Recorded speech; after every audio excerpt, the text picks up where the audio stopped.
EWS రిజర్వేషన్లు సమర్పిస్తూ supreme court తీర్పునిచ్చింది. ఇప్పుడు లైవ్ ద్వారా చూద్దాం. Physical limitations and finally leave this world at an unknown time but are sure to live.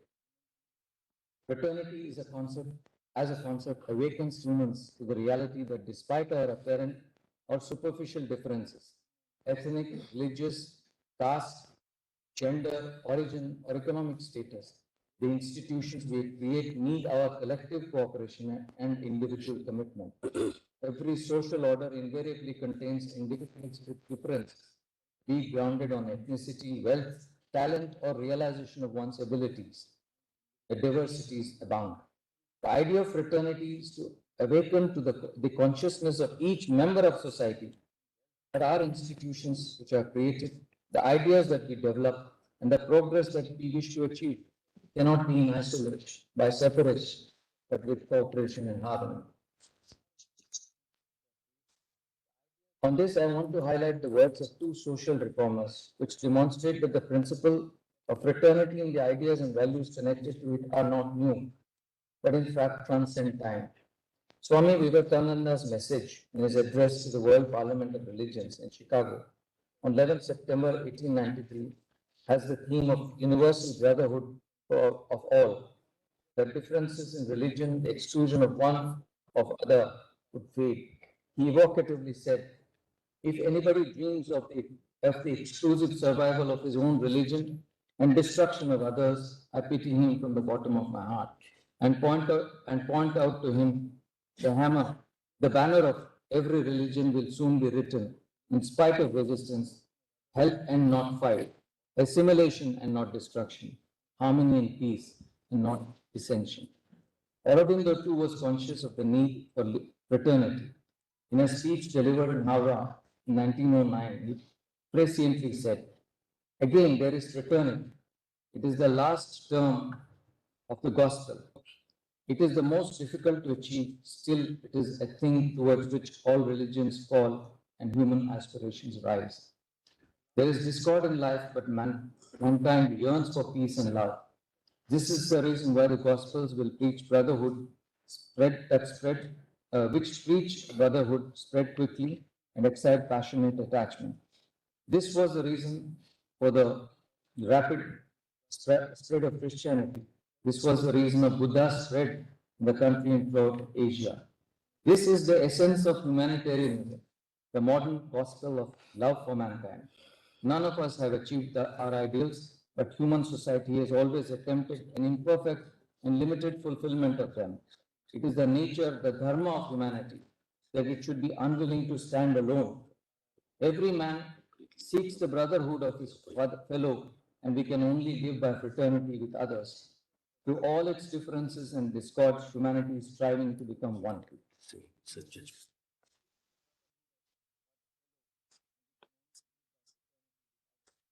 Summary of findings in questions 1 and 3. On question 1, it is held that the state's compelling interest to fulfill the objectives set out in the directive principles through special provisions on the basis of economic criteria is legitimate. That reservation or special provisions have so far been provided in favor of historically disadvantaged communities cannot be the basis for contending that other disadvantaged groups who have not been able to progress due to the ill effects of poverty should remain so, and the special provision should not be made by way of affirmative action. Therefore, the special provisions based on objective economic criteria is per se not violated. However, in answer to question 3, I have highlighted the framework within which it has been introduced by the impugned amendment, excluding backward classes. According to me, this is violative of the basic structure. A universally acknowledged truth is that reservations have been conceived and quotas created through provisions in the Constitution only to offset fundamental, deep-rooted generations of wrongs perpetrated on entire communities and castes. Reservation is designed as a powerful tool to enable equal access and equal opportunity. Introducing the economic basis for reservation as a new criterion is permissible. Yet, the othering of socially and educationally disadvantaged classes, including SCs, SCs, and OBCs, by excluding them, from this new reservation on the ground that they enjoyed pre-existing benefits is to heap fresh injustice based on past disability. The exclusionary clause operates in an utterly arbitrary manner. First, it others those subjected to socially questionable and outlawed practices, though they are amongst the poorest sections of the society. Secondly, for the purpose of new reservation, the exclusion operates against socially disadvantaged classes and castes absolutely by confining them within their allotted reservation quotas. Thirdly, it denies the chance of mobility from reserve quota based upon past discrimination to a reservation benefit based only on economic deprivation. The net result of the entire exclusionary principle is Orwellian, so to say, which is that all the poorest are entitled to be considered regardless of their caste or class, yet only those who belong to other classes or caste would be considered, and those from socially disadvantaged classes would be ineligible.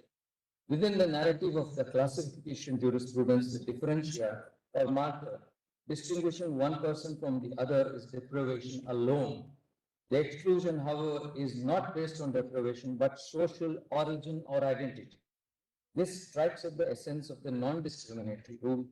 Therefore, the total and absolute exclusion of constitutionally recognized backward class of citizens is nothing but discrimination, which reaches to the level of undermining and destroying the equality code, and particularly the principle of non-discrimination. Therefore, on question 3, it is clear that the impugned amendment and the classification it creates is arbitrary, results in hostile discrimination of the poorest segments of society that are socially and educationally backward and are subjected to caste discrimination. For these reasons, Articles 15(6) and 16(6) are struck down and held to be violative of the Equality Code, particularly the principles of non-discrimination and non-exclusion, which form an inextricable part of the basic structure of the Constitution. While this reasoning is sufficient to conclude that Article 16(6) is liable to be struck down, there are additional reasons elaborated in Part 5, due to which this court is compelled to clarify that while the economic criteria per se is permissible in relation to access to public goods under Article 15, the same is not true of Article 16, the goal of which is empowerment through representation of the community. For the above reasons, it is hereby declared that Sections 2 and 3 of the Constitution 103rd Amendment Act 2019, which inserted Clause 6 in Article 15 and Clause 6 in Article 16 respectively, are unconstitutional and void on the ground that they are violative of the basic structure of the Constitution. The writ petitions are consequently disposed of. It would be in order to place my gratitude and appreciation for the valuable assistance rendered by all counsel and all the counsel assisting them.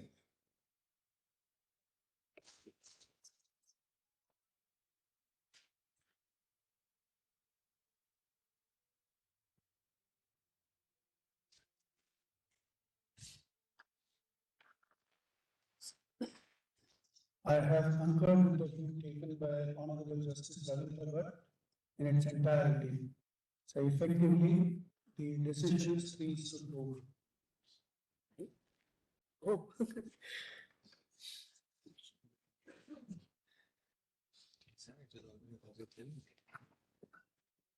So Immensely grateful to a lot. we are expressing a deep gratitude for the assistance rendered by every one of you, in whatever capacity as the lead counsel, as even as nodal counsel. These two counsel did excellent job.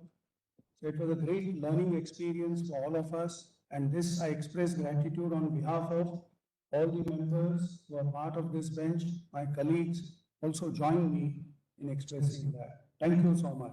Immensely grateful. Present bench, not a pleasure to argue before your lordship. Greatly obliged. We are grateful for your lordships to accommodate and hear everyone. We are very grateful for that, your lordships. The operative portion will be like this. In view of the decision rendered by the majority consisting of Honorable Justice Dinesh Maheshwari, Honorable Justice Bela M. Trivedi, and Honorable Mr. Justice J.B. Pardiwala, the challenge raised to the 103rd Amendment to the Constitution fails. The writ petitions and other proceedings filed in that behalf stand disposed of accordingly. Thank you. Grateful to you. Grateful to your lordship. Sir, may I also thank the bench for a very patient Yes. and Thank you. and It was a very. great learning experience, Dr. Mohan Gopal. Grateful. Grateful.